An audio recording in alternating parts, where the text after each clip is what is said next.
When I pulled that shirt out of the dryer, I knew my marriage was over. It was navy blue, fitted, expensive, the kind of shirt I'd never wear. It smelled faintly of cologne, not mine. And that was the moment my gut whispered something I had been too afraid to believe. My name's Ryan Miller, 34 years old, from Portland, Oregon. I've been married for 7 years. Or maybe I should say, I was. You see, I always thought betrayal had a sound, maybe a scream, or a fight, or a slammed door. But it doesn't. It's silent. It creeps in like fog, quiet, invisible, until it's too late to see what's ahead. I met Emily in college. She was the girl everyone noticed without her trying. Wavy brown hair, that easy laugh, and eyes that made you feel like you mattered. I fell fast. We started dating after a group project, where she teased me for my dad jokes and brought me coffee every morning. Our love was young and stupid, the kind that survives on promises and late-night calls. We got married 2 years after graduation, with nothing but a second-hand couch and a dream. We built everything together, our home, our life, our little bubble of laughter and routine. For a while, it was perfect. She'd hum while making breakfast, dance barefoot in the kitchen, send me random selfies saying, "Miss you already?" Every night, we'd fall asleep tangled together, 2 hearts, 1 rhythm. I trusted her with everything. Her smile was my safe place. But life changes. It starts with small things you don't notice at first. She got a promotion at her marketing firm, long hours, late calls, new clients. I was proud of her, genuinely. She'd worked hard for it. But soon, the calls turned secretive. The late nights became routine. And, "I'm exhausted," became her new bedtime phrase. I'd ask, "Rough day?" She'd smile weakly. "Yeah, just a lot going on. Don't wait up, okay?" Her phone was suddenly always upside down. Notifications silenced. She started wearing new perfume, something sharper, muskier. And when I joked about it, she said, "You notice everything, huh?" and laughed it off. Then came the name, David. At first, it was just a mention. "David says the campaign deadline's insane. David's hilarious. He totally messed up the client pitch. David helped me fix my car battery." I didn't think much of it. I've never been the jealous type. But something in her tone shifted. She spoke about him with a spark I hadn't seen in a while. And when I said, "You talk about him a lot," she frowned and said, "He's just a friend, Ryan. Don't start acting weird." I didn't. I tried not to. But love has a way of blinding logic. Weeks passed, and the distance grew wider, like an invisible wall between us. Dinner became silent. She'd scroll through her phone while I talked about work. Her smile started to feel like a mask. Sometimes she'd come home smelling faintly of whiskey. Once, there was a smudge of lipstick on her coffee cup, a shade she never wore. Another time, I found a receipt in her purse from a restaurant we used to go to, 2 entrees, 2 drinks. The date was last Friday. She told me she was at a girls' night. I remember staring at that receipt for an hour. Trying to believe it was a coincidence. Trying to believe the woman I loved couldn't lie like that. One night, I decided to stay up until she got home. She said she was at a work event. It was 11:47 p.m. when she walked in, hair slightly messy, perfume too strong, laughter still echoing in her tone. I asked, "How was the event?" She froze for a split second, then smiled. "Exhausting. You should have seen the client. Such a jerk." I nodded, pretending not to notice her hands trembling as she took off her earrings. That night, as she slept beside me, I couldn't. I just stared at the ceiling, my chest tight, my mind spinning. Every time I closed my eyes, I saw her smiling at someone else. Then, a week later, the laundry incident. She was rushing out for a brunch meeting. I offered to help with chores. As I folded the clothes, something dark blue caught my eye. A shirt. Not mine. Expensive. Tailored. Faint cologne. I picked it up, confused. Checked the tag, size medium. I'm a large. Emily! I called out. She came running from the bathroom, half-dressed. Her eyes went straight to the shirt, and for a fraction of a second I saw panic. Oh! That's David's, she said quickly, forcing a laugh. He spilled coffee at work, and I told him I'd wash it for him. I forgot to give it back. Her voice cracked slightly. I wanted to believe her. God, I wanted to. But my gut screamed something else. I looked at her, really looked at her. And for the first time, I saw a stranger. That night, I didn't confront her again. I just lay there in silence, pretending to sleep, while she typed on her phone under the blanket. Her screen glowed faintly. I could see her smile at whatever she was reading. My chest burned. When she finally drifted off, I turned to face her, tears rolling down my face. I whispered, "Who are you texting, Emily?" Of course, she didn't answer. Over the next few days, I became an investigator in my own home. Checking receipts, watching patterns, noting lies. I even memorized her work schedule, and the nights she came home late. That's when I found something else. A second phone charger, hidden behind our nightstand. She didn't own two phones. At least, that's what she told me. Every discovery made me sick. Every lie felt like poison under my skin. Still, I kept quiet. Because I needed the truth, the undeniable kind. The next Friday, she said she was going on another girls' night. But when she left, I followed her car, quietly, staying 2 vehicles behind. My hands were shaking. I told myself this was crazy. That I was becoming paranoid. Until she parked outside a cozy restaurant, one with dim lights and live music. And I saw him. David. Tall, athletic, dressed in that same blue shirt. She ran up to him. He pulled her in, not for a friendly hug, but something else. Her hands wrapped around his neck. My stomach dropped. The sound of laughter from the restaurant mixed with the sound of my breaking heart. I sat in my car for an hour, just watching them. I didn't cry. Not yet. I just felt empty. When she came home that night, I was already in bed, pretending to sleep. She kissed my forehead and whispered, "I love you." And that was when I finally did cry, quietly, into the pillow, so she wouldn't hear. When love dies, it doesn't scream. It fades, like the smell of cologne on someone else's shirt. If you've ever trusted someone who lied to your face, hit subscribe. The truth always finds its way on Betrayal Tells. When I woke up the next morning, Emily was already gone. She'd left early for work, like always. But her side of the bed was cold, too cold, like she hadn't slept much either. I sat there for a long time, staring at the ceiling. There's something strange about silence after betrayal. It's heavier. It presses on your chest like a weight you can't shake off. I wanted to scream. I wanted to throw her things out the window, break something, do anything to feel alive again. But instead I just sat there, numb, trying to figure out when love had turned into this ugly emptiness. I went to the bathroom, splashed my face with cold water, and caught my reflection in the mirror. I looked tired. Older. Like a man who'd been fighting a war no one else could see. That day, I decided something. If Emily was lying to me, I'd know the truth. No more guesses, no more doubts. Just the truth, hard and ugly. I started small.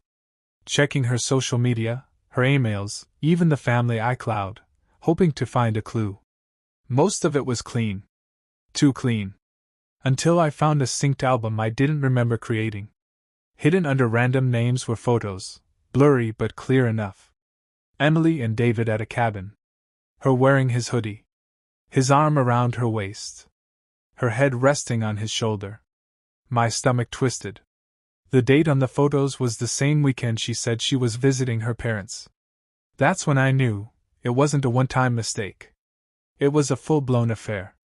I sat there, scrolling through every picture, each one like a knife in my chest. By the time I got to the last one, her kissing him in front of a fireplace, I wasn't even angry. I was broken. I shut the laptop, walked outside, and just stood in the rain, I remember thinking how cold it felt, how real. Like the world was washing away the last bit of denial I had left.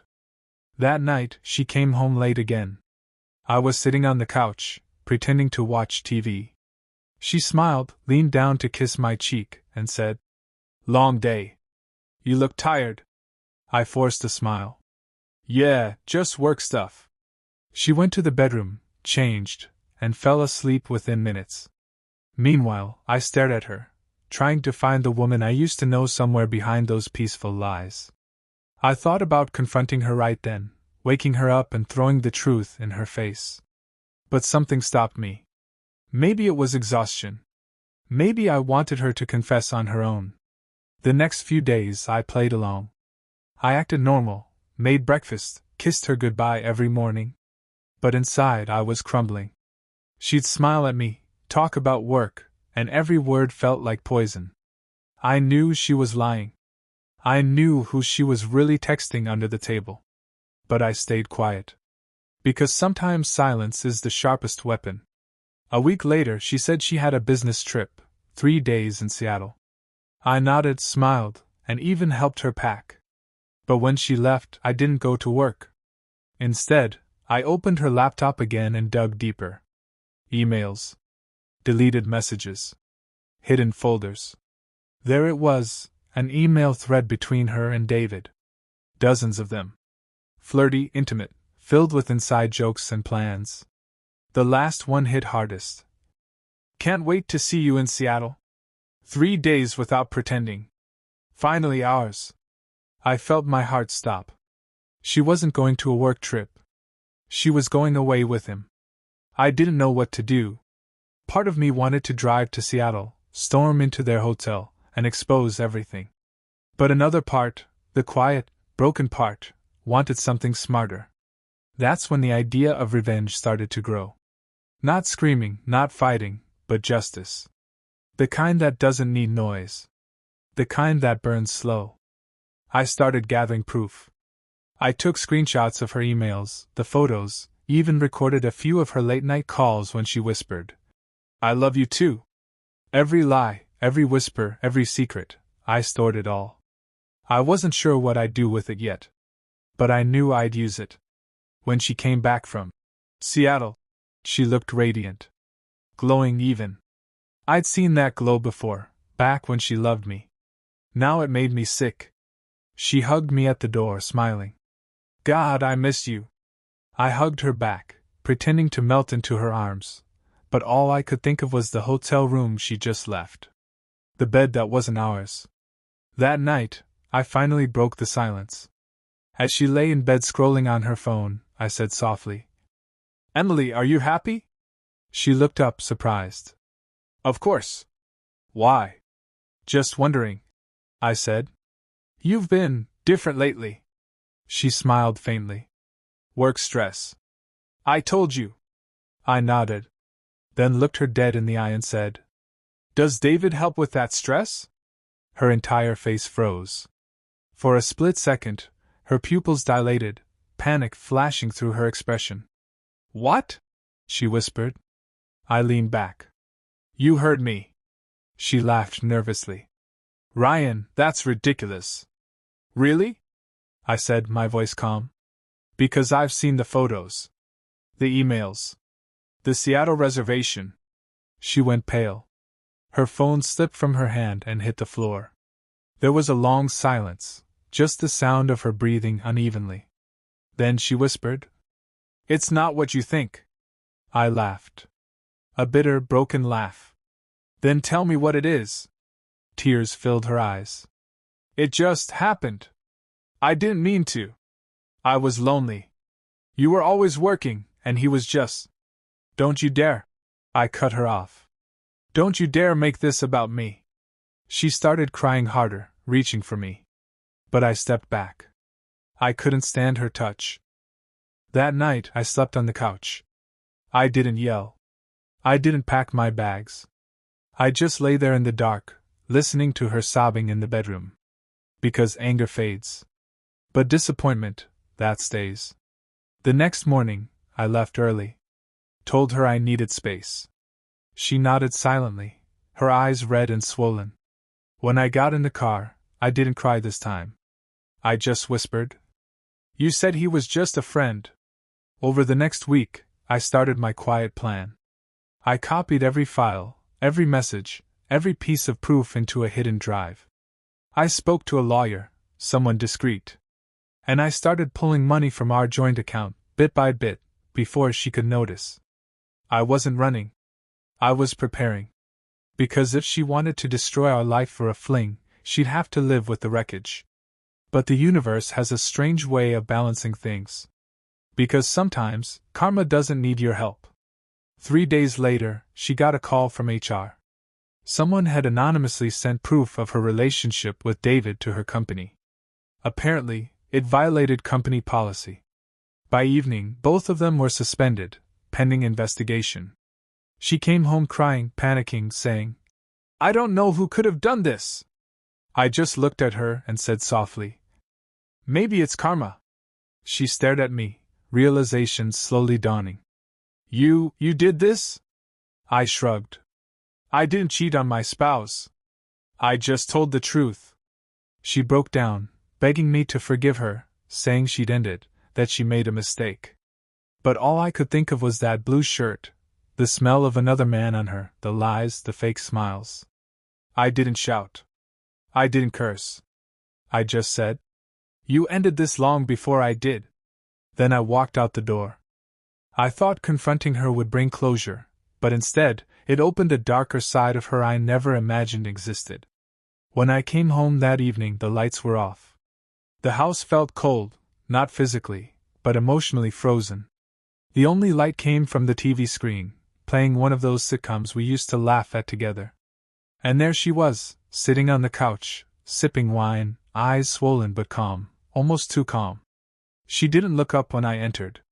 Just said in a quiet voice, "You told him." Her tone wasn't broken. It wasn't guilty. It was sharp, edged with something close to hatred. "Yes," I said. "He deserved to know." She laughed bitterly. "And what did that change? You think that made you the hero?" I walked closer, my voice trembling. "No. I just wanted the truth to come out. I wanted to stop pretending." She turned to me, her eyes glassy. "You destroyed my life for your own peace." I looked at her, disbelief washing over me. "Destroyed your life? You destroyed us." She stood up, her voice rising. "You think I don't know what you've been doing? You've been tracking me, checking my phone, listening to my calls. You became obsessed." I didn't deny it. Because it was true. I had become obsessed. I'd lost sleep, lost appetite, lost myself trying to understand why the person I loved most chose someone else. For a moment, silence filled the room, thick, suffocating. Then she whispered, "You never looked at me the way he did.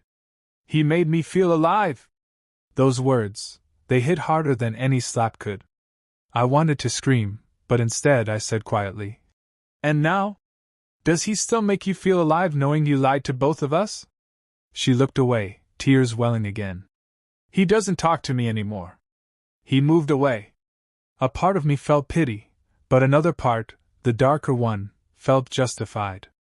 Days passed. We barely spoke. She slept in the guest room, and I stayed up at night listening to the clock tick. Every sound reminded me of the silence between us. I filed for divorce quietly, without telling her. When the papers came, she didn't cry, she just nodded and said, "I knew this was coming." But karma wasn't done yet. A month after she moved out, her best friend, the same one who used to defend her, called me. She told me that the man my wife cheated with had been using her too. He had multiple women. One of them even showed up at her apartment, screaming that he'd promised her marriage. When I heard that, I felt something I hadn't in months: peace. Not joy. Just a quiet, poetic justice. I rebuilt my life slowly. Started running again, reconnected with old friends, and began focusing on my career. Every time I passed the laundromat, though, I couldn't help but remember that day, the shirt, the lie, the way everything started unraveling from a simple piece of fabric. Months later, I got an email from her. It wasn't long, just a few lines. I'm sorry. I know sorry means nothing now. But I want you to know, you were right. I lost something I can't replace. I didn't reply. Not because I hated her, but because I finally understood that some endings don't need closure. Sometimes silence is the closure. So if you're listening to this, wondering how I moved on, the truth is, you never really do. You just learn to live with the echoes of what could have been. But you also learn something deeper. Love isn't destroyed by betrayal, it just transforms. It turns from something soft and trusting into something sharp and wise. And maybe that's what life wanted from me. Not revenge, not forgiveness, but understanding. Because in the end, it wasn't her lie that broke me, it was realizing how blind love can be. And how sometimes the truth hides in the smallest things like a shirt in the laundry. If this story hit home for you, don't forget to follow Betrayal.